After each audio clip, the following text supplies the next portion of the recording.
Hello everybody and welcome to this episode of Activist Lawyer, recorded here in the Granite podcast studios in Newry. And I'm very happy to be in our studio today with Saoirse Brady, who is the Executive Director at the Irish Penal Reform Trust. Hi Saoirse. Hi Sarah. Thank you so much for joining us today. Thanks for having me. You didn't have too far to come. I know you live in Dublin, but you're a Newry woman. Newry born and bred, yeah. Fantastic. So it's great to have you here in person. And I've been following a lot of your work for quite some time now. So it's finally great to catch up with you and to find out where you're at. So for our listeners, just a brief introduction. Saoirse joined the Children's Rights Alliance as Head of Legal Policy and Public Affairs in 2016, having previously worked with the Alliance as Research and Projects Manager between 2013 and 2015. Since 2004, she worked in a number of leading rights organisations, including FLAC, the Free Legal Advice Centre, and Frontline Defenders. She previously worked as a paralegal with the Commission to Inquire into Child Abuse, also known as the Ryan Commission, and as an independent consultant for the Irish Human Rights and Equality Commission, CORU, the Scottish Human Rights Commission, and she also studied law at UCD and the University of Padova. With a quick chat about that, your Erasmus year, just the year before me, and holds a master's degree in European Studies from the Dublin European Institute. In 2014, Saoirse completed a professional fellowship sponsored by the US State Department and Boston College with a particular focus on juvenile justice. She is the former chair of the board of Equate, a founding member of Peace Brigades International Ireland, and the Yes Equality Coordinator in Dublin Northwest. Well, congratulations on all of that. And on your new role as Executive Director at the IPRT, which is what we're going to discuss a little bit about today. Yes. But before we get to that, you might start by just telling our listeners and myself a little bit about your career journey, what led you down the path of working in human rights and after studying law, and you start where you like. Yeah, I suppose, and I suppose you've heard this from previous guests that, growing up you always kind of had a sense of wanting to help and seeing injustice and wanting to do something about it. And I suppose I grew up in a household where my dad, who many of the listeners will know, was Mickey Brady, who founded the first welfare rights centre in Newry the year I was born, actually 3 months after I was born. Right. So I'd say he was sleep deprived at the time. My goodness, fair play to Mickey. Yeah. But so I suppose I always grew up hearing about discrimination, people trying to access their rights, trying to access what they were entitled to, being denied those rights, and him being able to do something about that. And even, when we were very young, we would have been going into the office after school sometimes. And listening to social welfare. And it's funny because I never thought I'd end up in social welfare, but I did in FLAC, and I'll talk a little bit about that later. It's quite ironic. But I suppose when I was deciding on what to study, law seemed the logical choice then. Kind of always knew I wouldn't practice. But, didn't rule interesting. Didn't rule it out completely, but kind of thought, is that what I want to do? But I know that involves human rights and, access to justice, and it might lead me somewhere else. So I did that. And my dad was part of the reason, I suppose, just kind of growing up with that piece around trying to help others and, fight injustice in some way. Sure. But also my Uncle Jim, his brother, would have been a professor of law in UCD. And Jim would also have been my godfather. So, I suppose that had a bit of an influence. So unfortunately, my Uncle Jim passed away the year before I started college. But actually, when I got my A-level results and my choice, I got my offers from universities. I'd applied to Queen's and I'd applied to UCD as well as other universities in Scotland. But those were my two kind of top choices. And I was lucky enough to get both. And I remember crying about it because I didn't know which to do. I didn't know where to go. And, this is the year after the Good Friday Agreement was signed. Yeah. So I suppose that played a little part in my decision, but actually probably played a big enough part. All my friends are going to Belfast. I liked Belfast. But I also thought, any time I'd gone to Belfast when I was younger, couldn't really say my name out too loudly just in case. And I didn't really want to go to university and, have to hide part of myself or not be who I am. University's all about finding yourself, exploring opportunities. So that was part of the rationale. But also I loved Dublin. I loved live music. It was a great place to go. Absolutely. And then my aunt was still there. So obviously I went and stayed with her for the first year. It was brilliant. I was so spoiled. Sounds ideal. Yeah, so I went down there and I studied law in UCD. And, you know, again, like going from Uri to UCD, you were meeting people who, you know, just expected that you knew the names of all the private schools, then that you'd know who their parents or grandparents were. Mm-hmm. I didn't have a clue, you know, so I ended up finding my own kind of, you know, group of friends who I'm still friends with to this day, a couple of decades on. So that's great. But I really enjoyed studying parts of law, not all of it. I have to say, company law was not for me. Not for me. But, you know, I learnt a lot. And then afterwards, I did do a master's in European studies. And that was kind of, I suppose, I had a love of languages. I wanted to do something with that, and also kind of the wider political piece and not just law. So did that. And then when I graduated, of course, you're applying everywhere and you're trying to get your foot in the door. You're trying to get internships. It's really difficult. And I remember getting a call from a recruiter one day. They said, look, we've got your CV and there's a job opening coming up. Now, look, we're just warning you before we tell you what it is, that it wouldn't be for everyone, and that's fine. But, you know, you might be interested in it. And I said, well, what is it? And they said, it's the Commission to Inquire into Child Abuse. To become a paralegal with them. And I thought, no, I'm definitely interested. It's something, you know, I think obviously very harrowing, but I can do some good. And so I went into the commission. It was really interesting. Of course, as a paralegal, you're doing the photocopying, the you know, going through umpteen hundreds, thousands of pages, documents, looking for names. But actually, it was, so this is how long ago it was. It was, you know, when some of the kind of software where you could scan documents in and do it online had just come on board. So we were like the first people in the state using it. And we did that, and that's how we started off. But then as it progressed, we actually got to meet with some of the people. So we got to sit in, and that kind of came about because obviously there were barristers doing those interviews. But then they were investigating the deaf schools. So actually the barristers couldn't be looking down and taking notes at the same time in case somebody was lip reading, and also for the interpreters. So they started bringing the paralegals in to those. What was really interesting before that, you know, you would have been meeting with people who were, say, in their 50s, 60s, 70s, 80s even.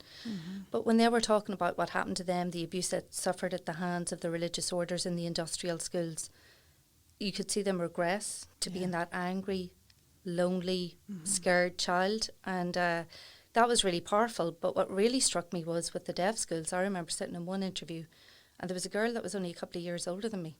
So this wasn't past history, this was very recent. So I worked there for a couple of years, and then I got the opportunity to take up an internship with Frontline Defenders.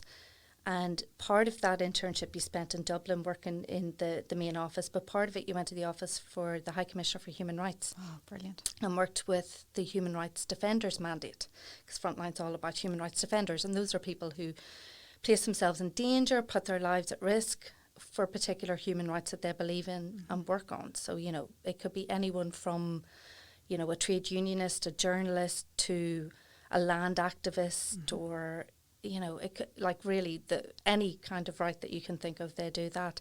So you actually got to meet with some of those people. They're so inspiring. Now, again, that wasn't the easiest job, because, you know, you were trying to get governments to act or take action to protect these people. And very often, sometimes it's a government that's behind some of the atrocities. And then you were, you know, sometimes unsuccessful, and you had to deal with that because these people ended up dead or severely injured or having to flee their country. So, you know, that was really interesting work. And I'm still in touch with Frontline to this day. You know, I still consider myself part of the Frontline family.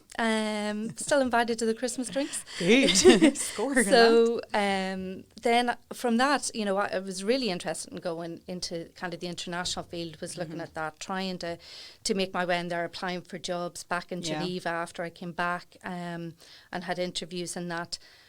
But in the meantime, you know, I just didn't have probably just enough experience for them. So this job came up with free legal advice centres, and, you know, people were encouraging me to go for it. And I applied for it, and I was interviewed by Nolene Blackwell, who I'm sure many of your listeners know, who was Director General of FLAC at the time, but is now Dublin Rape Crisis Centre. And, you know, we went through it, and they were very intrigued by the fact that my father worked in welfare rights as well, and they were kind of laughing about that. I was like, I can't believe I'm even interviewing for a job in social welfare law. And I didn't really know a lot about it at the time, certainly not about social welfare law in the South, because it was based in Dublin, obviously. And then I ended up getting the job, and I remember it was a 3-year contract, and Nolene will probably still slag me to this day. But you know, I said, I don't know if I can commit for 3 years, you know. And she was like, well, you know, it's a contract. There's a notice period. You don't have to sign up for 3. Well, you sign the contract, but you can leave before 3 years. And I said, oh, no, it's just I don't want to let you down. You know, it was in my early 20s, quite naive. And she said, oh, no, well, look, we'll make it 18 months then. And, of course, I was there for 6.5 years. You weren't. Were you there that long? Yeah. Oh my goodness. But I suppose there I really... That's Mickey Brady's influence on you. Like there I got to do lots, but like I suppose some of the main focuses of my work, which I'm sure again we'll touch on later, was kind of writing reports. And I wrote 2 reports I'm really proud of. One was on the human rights aspects of the direct provision system for asylum seekers, and the other one was around social welfare appeals, which sounds very dry but is actually really important for people. And you know, so I learnt a lot of flack, and then got to interact with some of the international mechanisms that kept my interest as well. And then after that I moved on to the Children's Rights Alliance, and I was there, I started there in 2013, and I was there for a couple of years because initially it was to cover a maternity leave, but then I ended up staying on a bit longer and really enjoyed my time there, working on the children and family relationships legislation, things like that. And also as part of that role I was kind of helping FLAC in the end coordinate the civil society report under the International Covenant on Economic, Social and Cultural Rights. Okay. So again, kind of bringing a lot of my interests and expertise together. So that was really interesting. And then after that, I went on to do the same for the Irish Human Rights and Equality Commission, because they had actually advertised for a consultant, and my contract was coming to an end, and I thought it'd be really interesting to do that from both sides, you know, the civil society, pure civil society, and then from the National Human Rights institution point of view. So that was great, and actually got to go to Geneva and see that in progress as well. And then I did some consultancy for a while, also did it for community law and mediation down in Dublin, did a piece for them, as well as the Scottish Human Rights Commission. That was really, you know, different. Learnt a lot from that, because like you look to Scotland a lot now for things that they're doing. Absolutely. That are much more progressive. Yeah, so did that. And then ended up back at the Children's Rights Alliance. The job opening came up as kind of the head of legal and policy there. And I went for it and got it, and was delighted to go back, because it's a great team, great people to work with. And Tanya Ward is obviously the chief executive there. So I was there for 6 years. Again. 6 is your luck. Yeah, apparently. My colleagues in IPRT will be listening out for that, I'm sure. But yeah, so this job came up in the IPRT, and I wasn't necessarily looking for a job, but it's such a great organisation, and I thought, I've done work with them over the past few years. It looks great. You know what? I'll give it a go and do the interview at least and see what happens. And then was delighted to get the job. Again, a really difficult decision to leave behind a team that I loved, to leave behind work that I loved. Although I always remind myself, IPRT is a member of the Children's Rights Alliance, so they'll be hearing a lot more from me now. There's great alliance among the organisations. Well, Saoirse, I'm totally in awe of your background, and you've mentioned a few people there who I'm familiar with, just having worked in Dublin.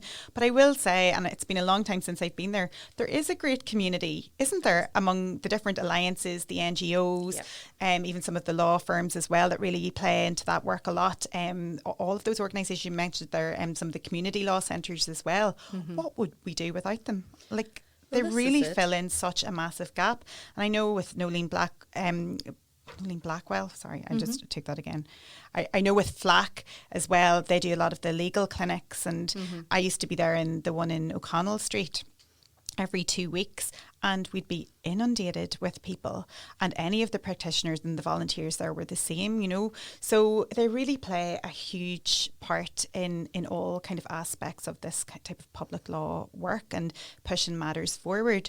So I mean, I think it's brave of you as well to try different roles as well and go back to the organisations that you once worked with, because some of those moves that you made are quite brave, and you really kind of took a risk in doing that, which is great for listeners who perhaps like you are not sure whether they want to practice law essentially, but look at the experience and the connections that you've made, and the good work that you've done through having studied law and then getting into those fantastic organisations that you mentioned in Dublin. So a big influence, obviously your family, in particular your father, and then your environment as well, as you say at the time. I mean, it was just emerging out of the Good Friday Agreement. And you're from Newry and living in Dublin. How do you feel about, I mean, is there a kind of cross-border element to some of your work in the past or your current work at the moment? How do partnerships work between the two jurisdictions? Yeah, I suppose like back when I was in FLAC, so that would have been from 2007 to 2013, we would have done quite a lot of work with Law Centre in Northern Ireland and others up there around social security, social welfare, and just trying to exchange learning and information. The community law centres would have had a network and we would have come together. But since Brexit, nobody likes mentioning that word, but since that, I suppose, I think the cross-border work has become even more crucial and vital. And, when I was in the Children's Rights Alliance at the time, Brexit, I think nobody really foresaw what was going to happen, and we're still, in the midst of that. But I suppose one of the things that happened then was we were kind of, coming together as lawyers, as human rights organisations, both North and South, and saying, right, okay, I don't think the North is really being considered here and what the Good Friday Agreement means. Yeah. And it could be torn apart if we don't do something about this. So, you had people like Martin O'Brien from Social Change Initiative up in Belfast really pushing this. Michael Farrell, who is a former colleague from FLAC as well and renowned civil rights lawyer and activist, they were all coming together, and then they were involved in the organisations like the Children's Rights Alliance and ICCL and CAJ up in Belfast and the Children's Law Centre, and we were all coming together to see how we could actually put this on the agenda. And I think groups did very successfully do that. That's why we ended up with a protocol at all. But at the same time, what we found was children and young people weren't being considered at all.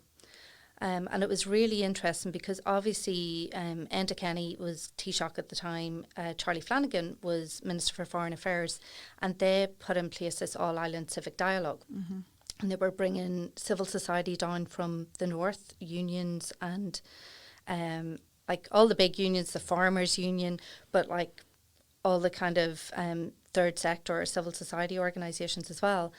And I remember going to the first one, and actually Tanya was off on leave at the time. She said, "Oh, they've asked us, to attend and say a few words." But at the time, I thought it was going to be.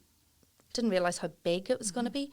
Thought it was a round table, and the day before, I think I got a call to say, "Oh, you're standing in for Tanya," and I said, "Yeah," and you're happy to say a few words. I said, "Yep, that's fine."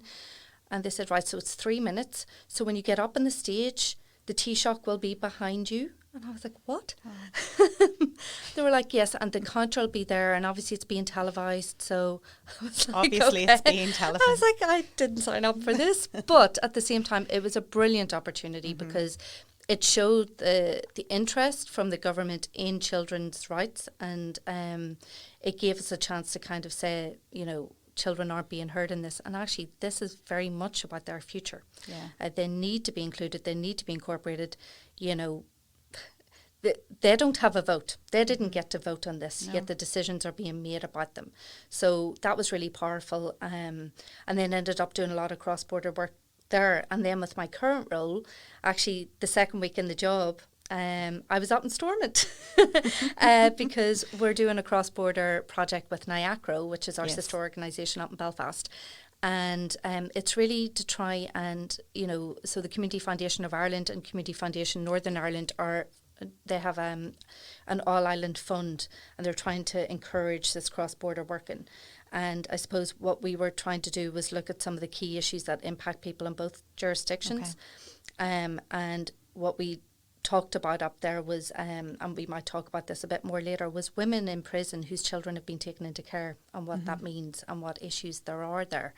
And that was really powerful. There were like 60 people there. It was a closed session because there were people with experience there who wanted to talk about their personal experience. So we wanted to make sure that they were in a safe space.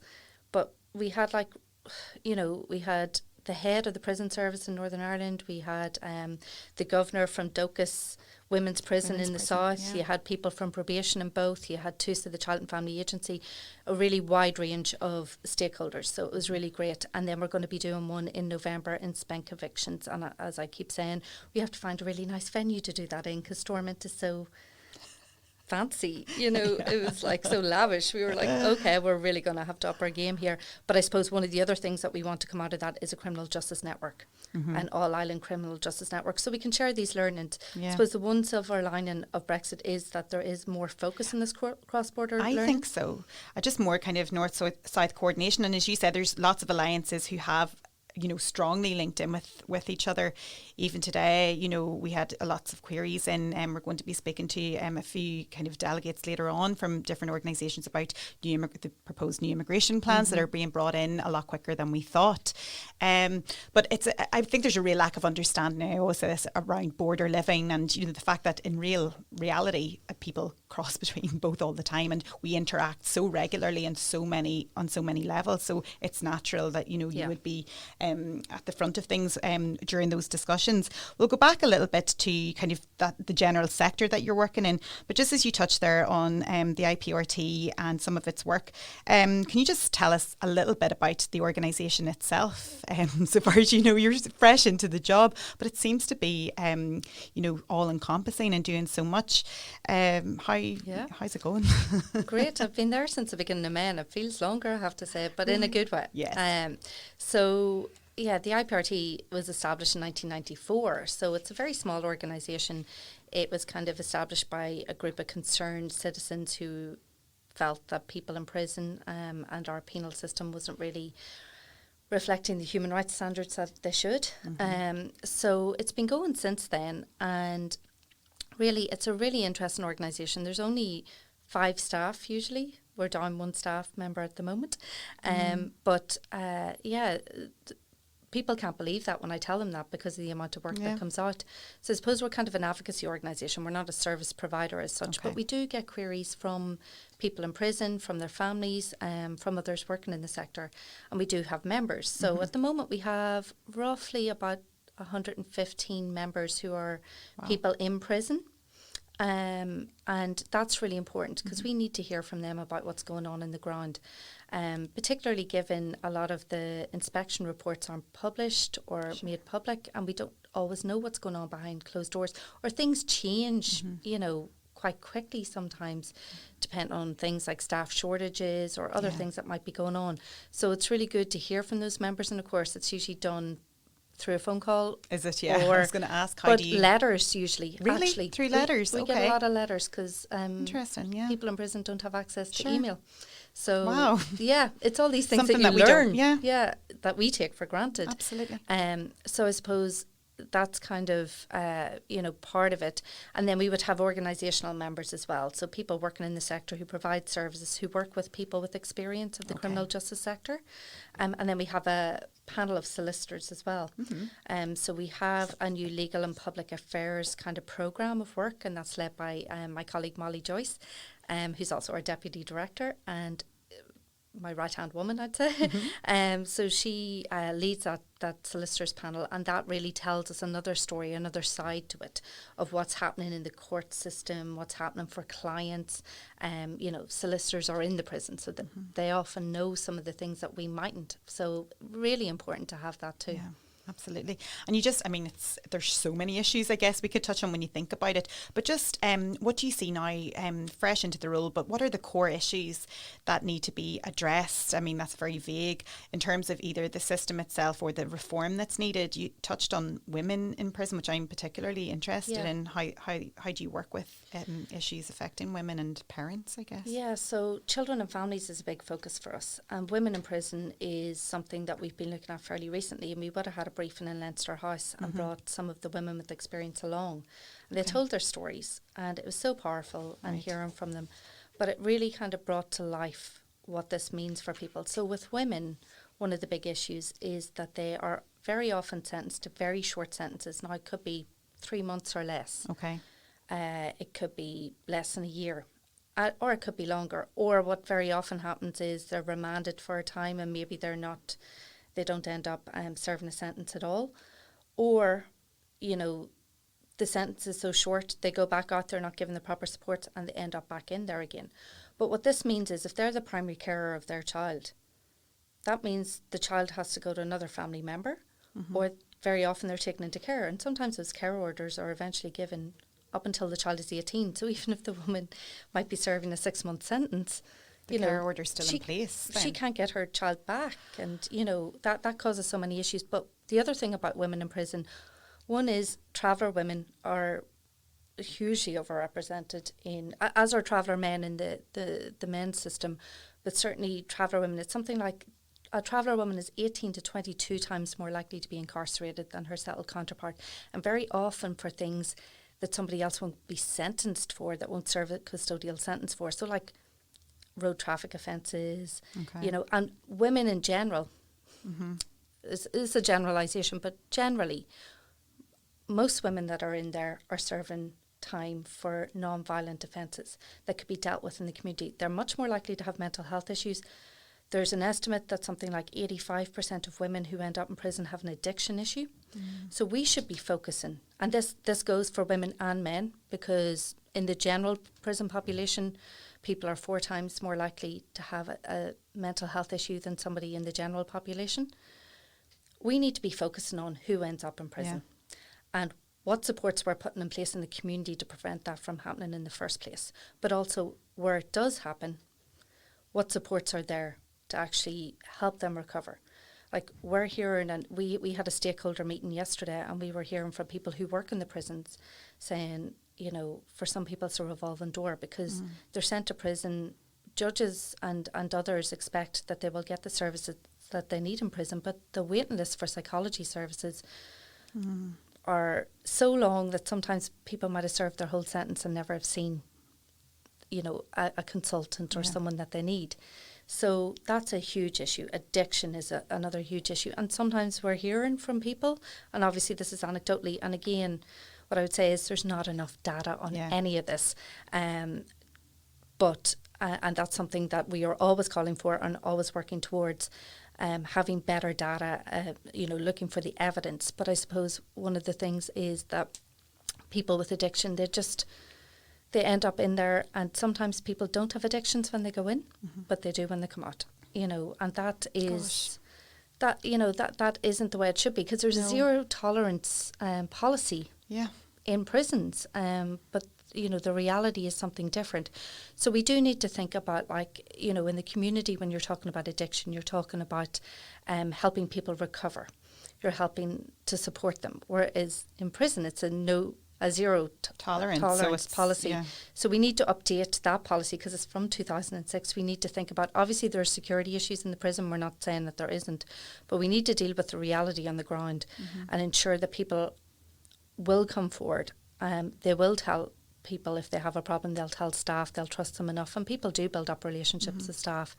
I suppose that's one thing. But that mental health, addiction, women in prison, that's another thing. And then just the general conditions. There have been huge improvements over the last number of years, but at the same time, what we're starting to see since COVID restrictions have started unwinding is overcrowding in prisons again. We're starting to see the numbers go way up again, over 4,000. Since COVID, since the pandemic, well, it hasn't stopped. No, during the pandemic, we saw numbers fall, and now they're starting to rise and increase again since January, roughly, of this year. So we're starting to see over 4,000 people in prison. Maybe a quarter of them, or up to a quarter of them, might be on remand. So do they need to be there at all? In the first place, yeah. You know? And it's quite startling as well that the rate of female prison committal seems to have risen dramatically in comparison to males. The figures I was looking at here were since 2011, but as you said, you really need more data on this to capture the reality. But I'm guessing that remains the same, that women committed, and just in that there's a concern about women who have been committed for immigration related reasons, and perhaps given this issue of overcrowding, as you say, there are, I'm sure, many instances where they do not need to be imprisoned for some of, you know, if it's an immigration related matter, it could be dealt with in other ways. So you're obviously looking at what happens within the system, but even before people enter the system. And I suppose it wouldn't make sense for your work not to include that piece. Yeah. So how do we get more data? How do you see it becoming more of an efficient way to kind of, I don't know, get the data and then work from that and move things forward? Or is that just a massive kind of vague question? No, it isn't. It isn't. So the Irish Prison Service, they have a lot of data. So they do publish statistics. So we know how many people on a given day are in prison. But, you know, some of the data that we would like to see is, say, around social, or so I was going to say social isolation. I mean, isolation in prison. And basically this might be people being put in cells either for their own protection or for health reasons. So particularly during COVID, this happened a lot. People were quarantined, or sometimes for mental health reasons, you know, things like that. But, you know, we don't know how long they might be in isolation for. Sure. And that's a concern. But, you know, those are the kind of numbers that the prison service probably have and could publish. But then on top of that, I don't know if you saw, Queen's just published a study yesterday or the day before, this week anyway, and it was done in conjunction with an organisation in the north called Users' Voices. And they actually trained prisoners to become peer researchers, and then they actually interviewed other prisoners in England and Wales, in 9 prisons in England and Wales, to actually find out what the impact of COVID had been on their mental health. And just, it was really fascinating, because you're much more likely to speak peer on peer than you are to, you know, a member of staff or an academic or even someone like myself going in. You know, you're probably going to open up to them more. So, you know, I think that could be a really useful tool that we could look into and consider, especially given the, you know, we probably have a much smaller prison population than they would in England, Wales. But I think that's one thing we could do to really try and, you know, try and get some of this data, collate it. And I suppose when we're talking about the impact of COVID on mental health, like one of the big things that happened for people everywhere, and I suppose we all felt it, we all didn't have that family contact that we usually have, but for a person in prison, it's even more isolating. It was. And we went to so the American Embassy held an event in Mountjoy prison with the Mountjoy Men's Choir. And we were invited along and we went to it. But one of the most emotional things in the night was watching the kids go out and hug their dads for the first time in more than 2 years. Wow. And the men themselves were very emotional. They were kind of like, this is the first time I've been able to hug my child. There were some people, maybe not that night, but we have heard it from other people in prison who, because their partners gave birth during COVID, they had COVID babies, so they'd never met them, you know. Yeah. And then there were video calls, which actually is a good thing that came in for some people. We've heard that from other even practitioners with working in... And we would welcome those continuing, and they are continuing, but they're no substitute for the in-person visit, you know, and that there needs to be a balance, there needs to be a bit of both. Okay, so lots of internal issues to look at. But just from a human rights monitoring perspective then, how is Ireland doing in terms of its obligations and commitments under international law? Well, this is interesting because we've literally just been examined by the UN Human Rights Committee under the Civil and Political Rights Covenant. So I was in Geneva a couple of weeks ago, and They did obviously focus on some of the issues arising in terms of prison. So one of them being ratification of the optional protocol to the Convention Against Torture. So I think every committee at this point has asked Ireland to ratify that. We've signed it. Right. And but not ratified it. Yeah, although it's quite timely because there's a piece of legislation just been published and they are going to ratify it, what we are encouraging the government to do, because OPCAT, as it's known, has a deferral mechanism of 3 years, so you can ratify, but you take up to 3 years to put the pieces of the puzzle in place that you need to do. So we would encourage them to do that. It's not the way the Irish state works, so they like to have their ducks in a row first and then ratify. But I suppose that's one of the big things that came up. And then just in terms of the prison conditions, the overcrowding came up in cell sanitation. There have been much improvements, but nearly half the prison population still have to use the toilet in front of somebody else. And when you think about it, prison is about the deprivation of liberty. That is the punishment. The conditions in prison are not a punishment. So everyone should be entitled to their own dignity, to have their human rights respected. So this is something that I think is a common thread through all the different covenants. The committee met this week to decide on the recommendations, but apparently they won't be published till next week. But we're all looking to see what they're going to say. But I'm sure it's going to be, part of the problem is that the government does really try its best. And in fairness, in penal reform, there's a lot happening at the moment. And the programme for government did have a lot on that. When I mentioned mental health earlier, there is a mental health and addiction task force about to publish a report. That will be incredibly important. There is a penal policy options paper about to be published as well by the Department of Justice. They've done a lot of work on it. It sounds like it might be quite progressive, looking at community-based sanctions, looking at alternatives to prison and trying to support people post-release. But I suppose we're still have a fair way to go to live up to those international standards. So that's part of our job, to kind of keep shining that spotlight on them. There's always something to work towards, especially just thinking of the Istanbul Convention as well, going way back when in the women's, the violence against women sector. But in the NGO sector in general, and organisations like yours that are really working towards change, is change, I mean, I always felt it takes a lot of effort to make things happen. I don't know if people realise the level of involvement and effort that goes into a campaign, for example, or lobbying around a particular issue. I mean, is that just the norm, or what's your experience been in making change effective, I suppose? It is, and it's really interesting. I suppose anyone who kind of goes into the sector starts off very kind of, passionate. We are all still very passionate, don't get me wrong, but I suppose we're kind of maybe naive in a sense that, we'll just keep campaigning and change will come overnight. Change is incremental. And actually, I think the more you're in the sector and the more you're working in this space, you realise actually you take the small wins when you can, and those add up to the bigger wins. So I'll give you a really good example of something that I've worked on for many years, where I'm starting to finally see a bit of change, although things haven't exactly gone to plan. But I suppose when I was in FLAC and I did that piece of work on the direct provision system, so that was we published in 2010. So it was 10 years after the system came in.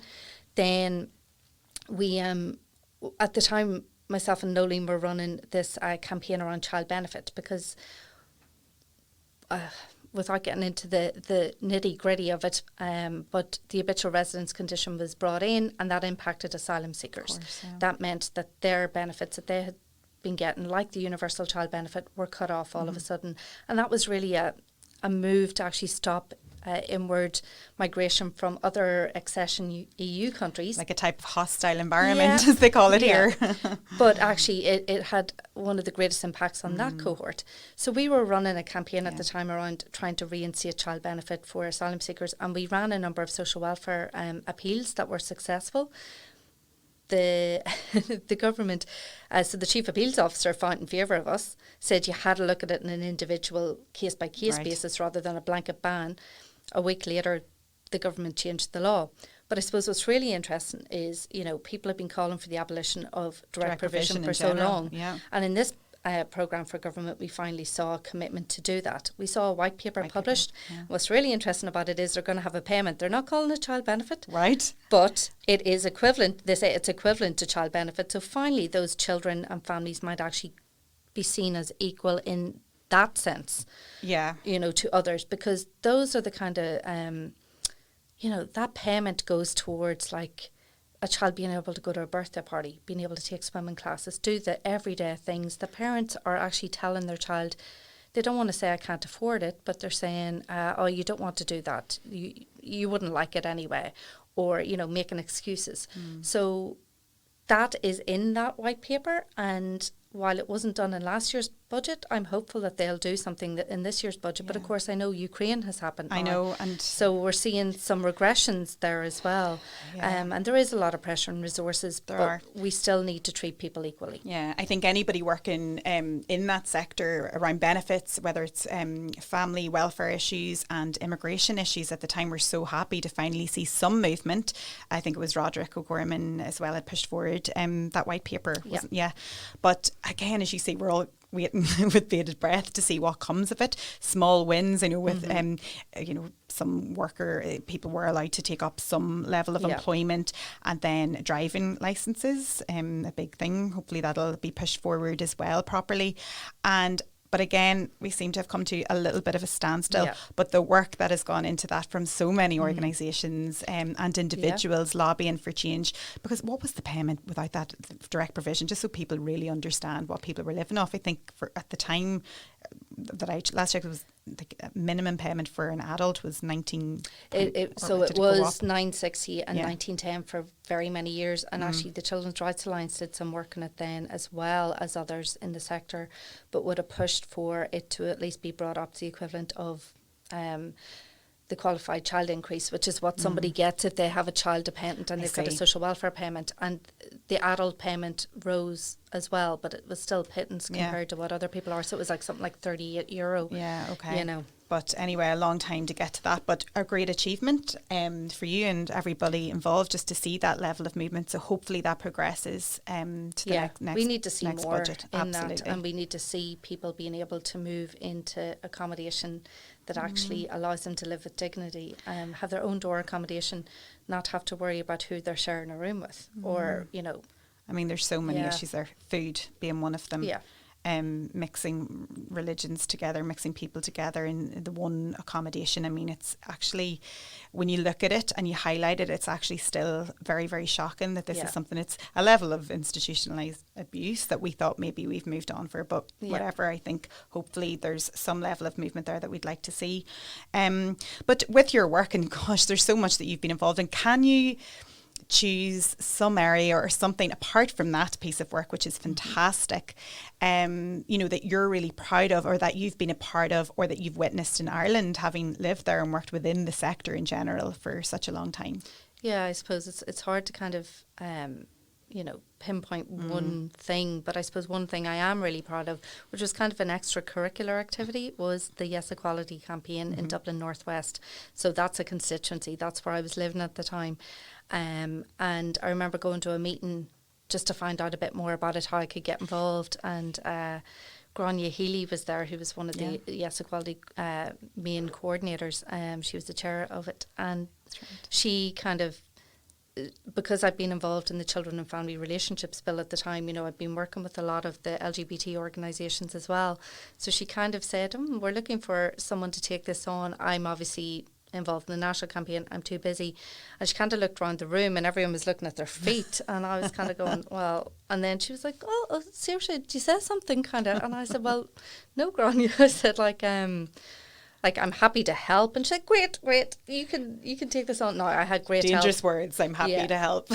I did have great help with others, and actually my husband became co-coordinator, right. And we were out with clipboards, but it was such an amazing thing to be part of. It started off really small.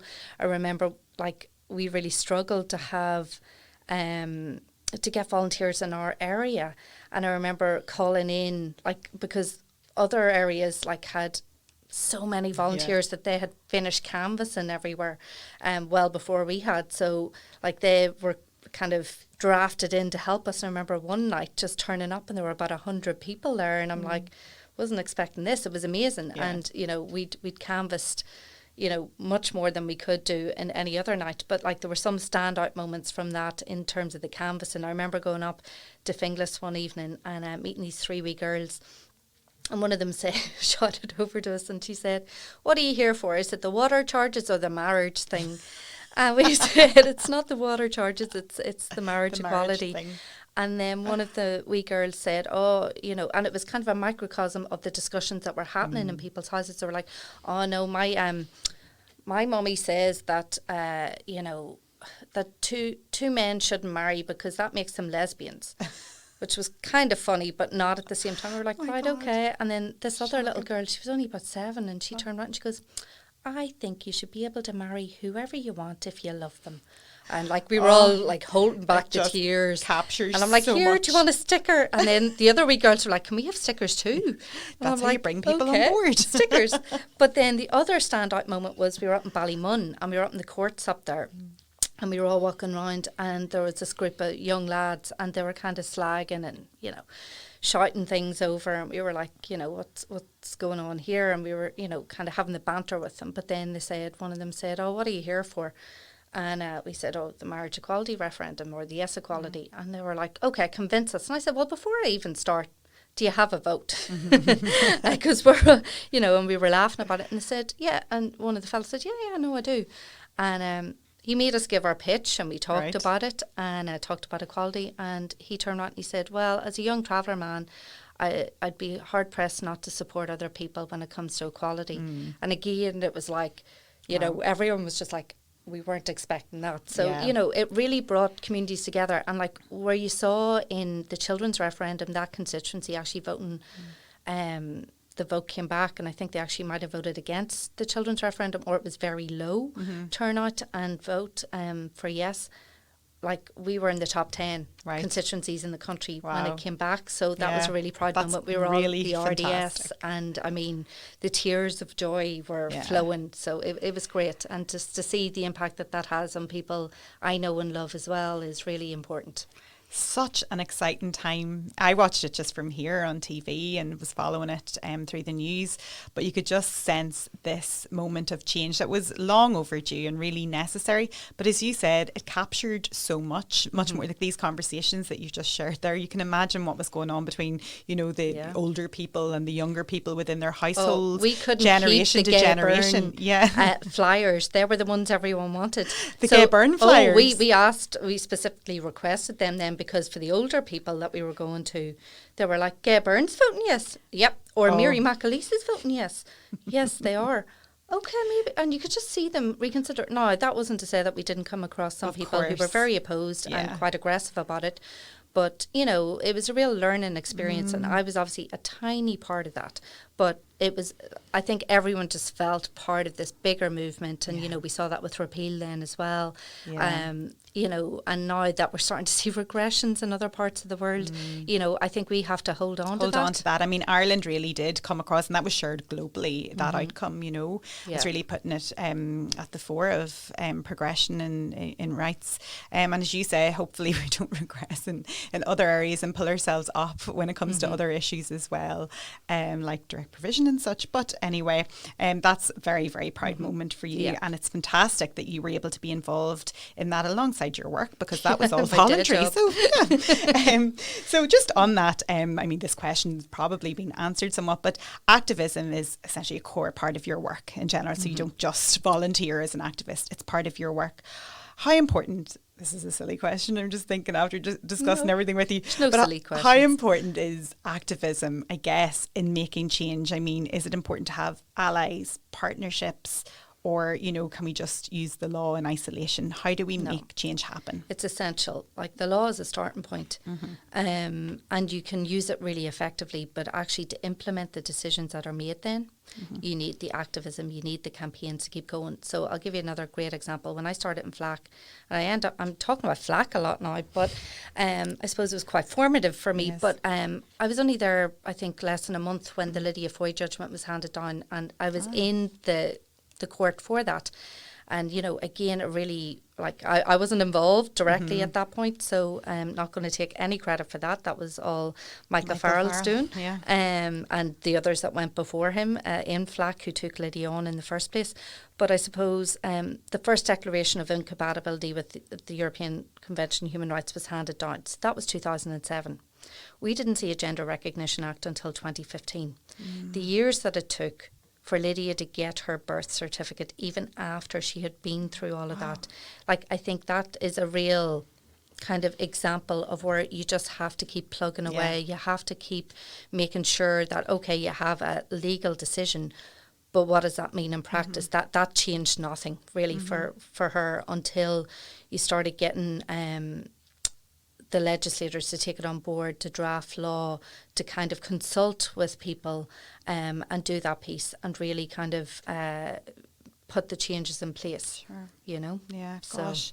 It is, it's just when you think about like that, like, because we all, like, I'm sure not everybody knows about the Lydia Foy case, but you take it for granted that, that's it once, you know, the court case has been heard.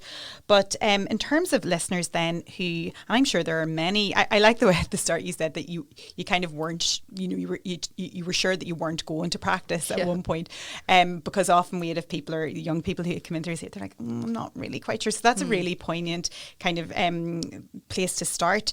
But what kind of words of wisdom, if any, do you have for our listeners who might be interested in following your footsteps after maybe having done a law degree or contemplating doing one?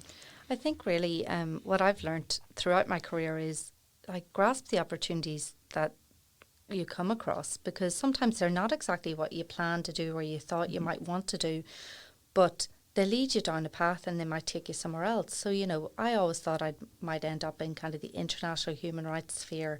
I still get to do some work in that, you know, but from an Irish context.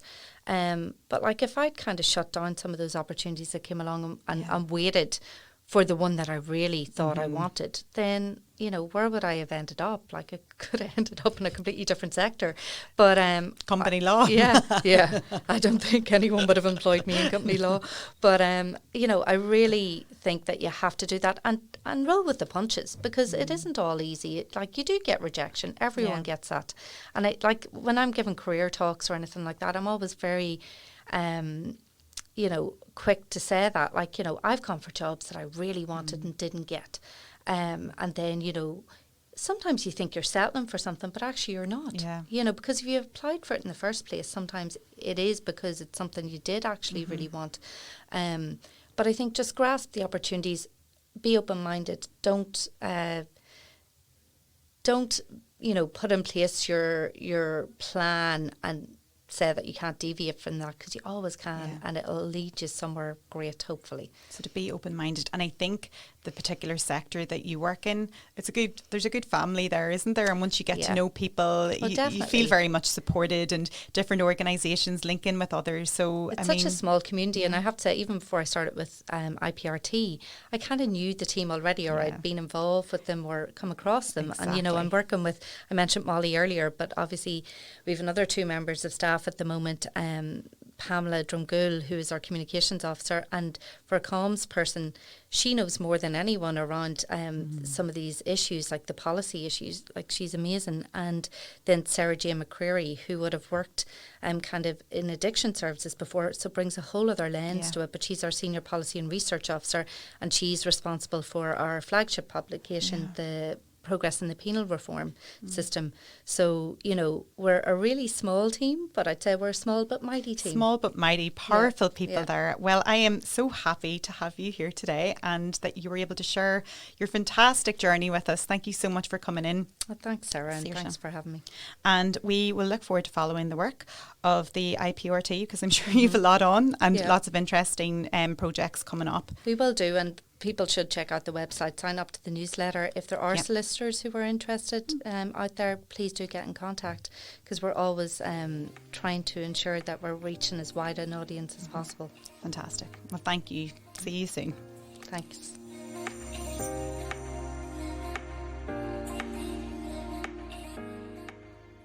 This podcast was recorded in Granite Podcast Studio.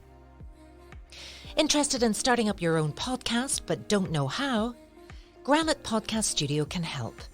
Record your podcast in our state-of-the-art studio, which is based in the heart of Newry City. Our studio has cutting-edge and user-friendly technology and can seat up to 4 people.